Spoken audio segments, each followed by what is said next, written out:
ഇസ്രായേലിനെ സംബന്ധിച്ചോളം അത്രയേ ഉള്ളൂ. ഒരാൾ കൂടെ അത് ശരി നോക്കാൻ കൈകാര്യം ചെയ്യും. ഇതിനു മുമ്പും ചെയ്തതാണില്ല. സിറിയയിലിരുന്ന് ഈ ഹിസ്ബുള്ളയ്ക്കും ഹൂത്തിക്കും നിർദ്ദേശം കൊടുത്ത 4 ഇറാൻ ജനറൽമാരുണ്ടായിരുന്നു ഇൻ്റലിജൻസിന്.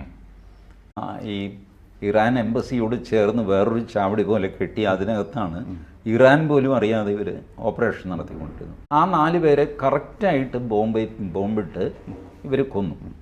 കൊന്നപ്പോൾ വലിയ ബഹളമുണ്ടായി. എംബസിക്ക് നേരെ അറ്റാക്ക് നടത്തി. അത് ശരിയായില്ല. എംബസി എപ്പോഴും ഒരു പ്രൊട്ടക്റ്റഡ് ഏരിയ ആണ്. ഇസ്രായേൽ പറഞ്ഞു ഞങ്ങൾ എംബസിക്ക് നേരെ ഒന്നും അറ്റാക്ക് നടത്തിയിട്ടില്ല. എംബസിയുടെ ഒരു ചാവടി പണിഞ്ഞിട്ട് അവിടെ 4 കള്ളന്മാരിരുന്ന് ഈ ഓപ്പറേഷൻ ഉണ്ടായി. ഞാൻ കുറേ കാലമായി ഞങ്ങൾ 2-3 തവണ വാണിംഗ് കൊടുത്തതാണ്. ഈ പണി നടക്കുന്നു ഞങ്ങൾക്കറിയാം.